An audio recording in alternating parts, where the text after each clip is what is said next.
Matsuri aftermath. Basically the problem I had was oil pipes but with cheap fittings that just bloody blew off like so. So as you can see underneath, a bit of an oily mess because of that, and the little fire we had didn't seem to do too much damage. But the only other thing I can see is when I had my little excursion into the grass, I've lost a lump of side skirt. That's not a problem, I'll soon patch that up.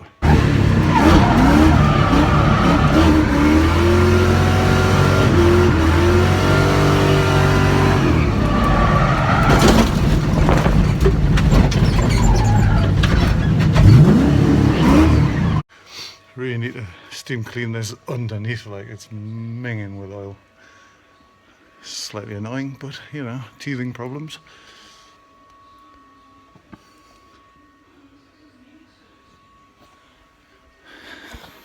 Let's get this thing clean.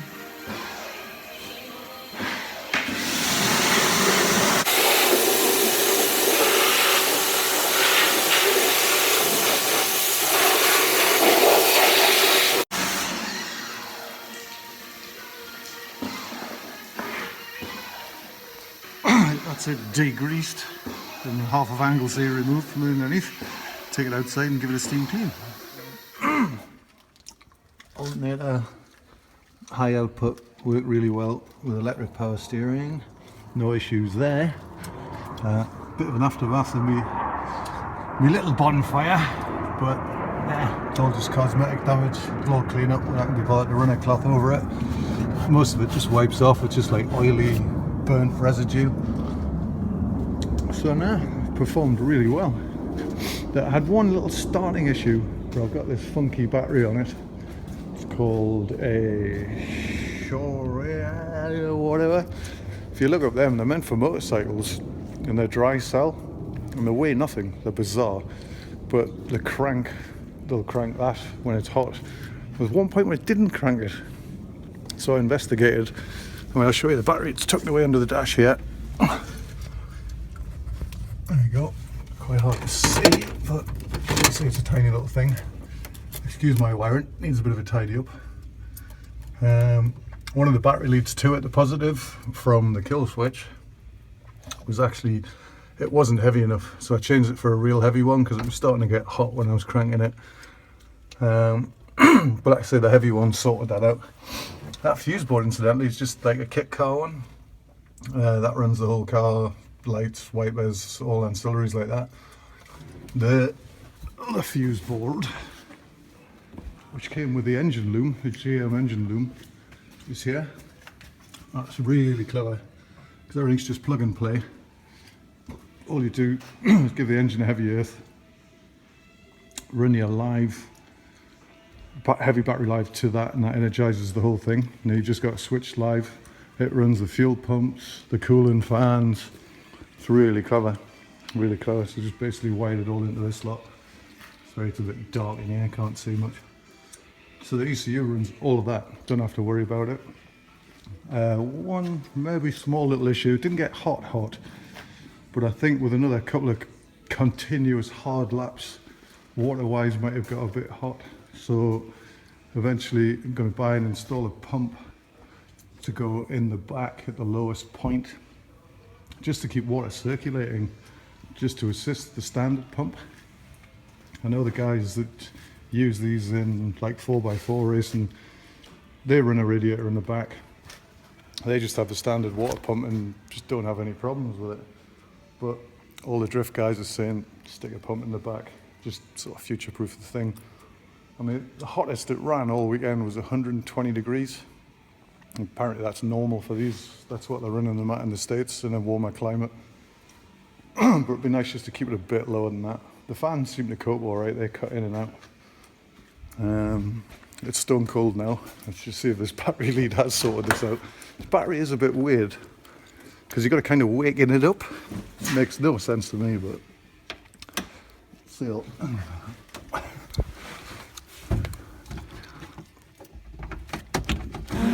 Put the kill switch in, ignition on, give it a start. Now you see it sounds like it's dead, but apparently that'll waken the battery up.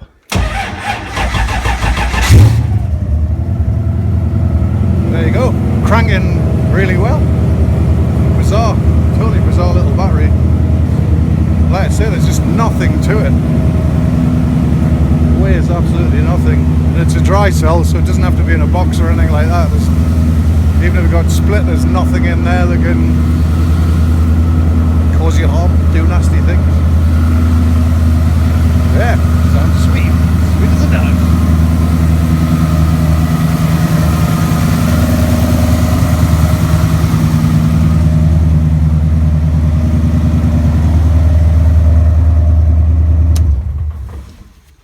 Easy as that. Now I've bought a lot of stuff from Jegs in America and Summit Racing. Loom, ECU, a proper sump for it. Now this Canton sump's pretty good. I just wanted to do the job properly. You got a proper pickup pipe for it. And there's like the name will come to me in a minute, there's a tray that the oil drips onto. I bought a proper gauze one of those that matches the Canton sump so the oil can get back quicker, apparently, the sump. And when it burst an oil pipe, by the time I'd stopped, you know, oil light came on, smoke coming out, stopped it. It hadn't actually starved the bottom end at all because that sump holds 9 litres of oil. And to top it up, it took 3 litres. So it still had 5 litres in there. If that had been an SR motor, travelling that RPM, oil pipe would come off, be a different story, I'm pretty sure. So that's another good thing, having a high capacity sump and not such a high revving engine as well. So it's not drawing massive amounts of oil compared to a 9,000 RPM SR. I mean, this thing tops out about 6,500, I think. And I never actually felt it hit a rev limiter all weekend. It just seemed as if the engine went a little bit flat and then you change up gear. There was no ignition cutting. I'll have to look into how it does rev limit because I'm not really sure at all. But it never felt like I hit it. And when I checked back through, you can go through the little ETB dash and it'll tell you what your maximum revs were on the last time it was started and all that. And I think 6.3 was as high as it ever got. And that was probably me missing a gear or whatever. But it's got a paddle clutch in it. That did all right. I think I might get a little bit of slippage out of it when I hit 4th instead of 2nd and try to give it beans.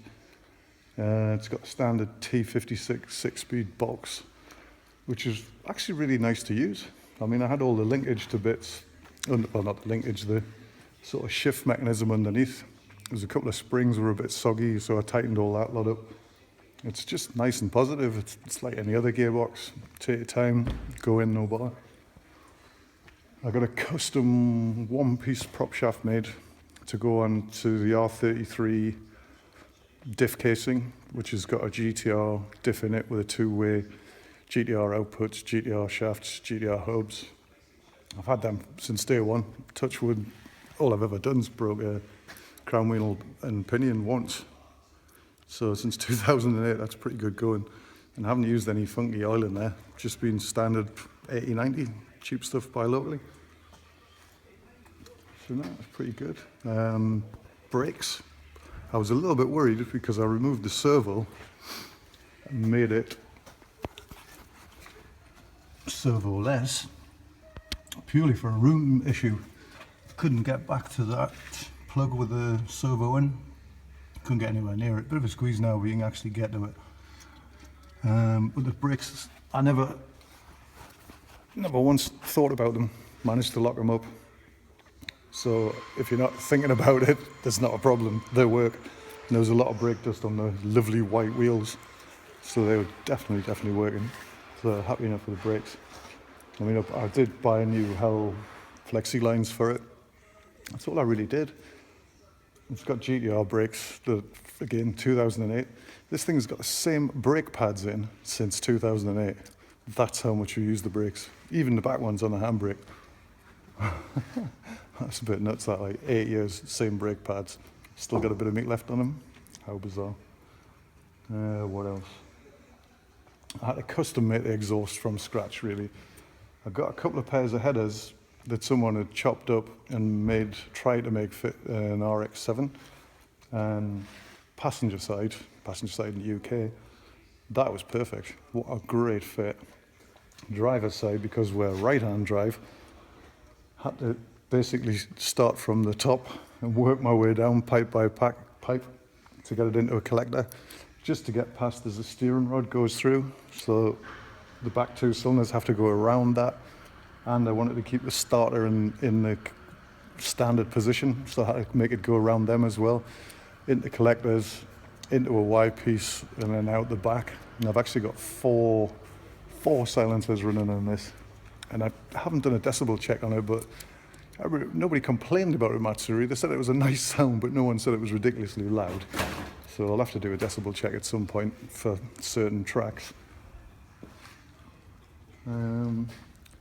So yeah, I mean, I'll go a bit more in depth when I break something and have to take the thing to bits. I mean, hopefully I'll be out this weekend, come in for a bit of a play, and I'll take a bit of video, but keep you up to speed. Car all sorted, running sweet as a nut.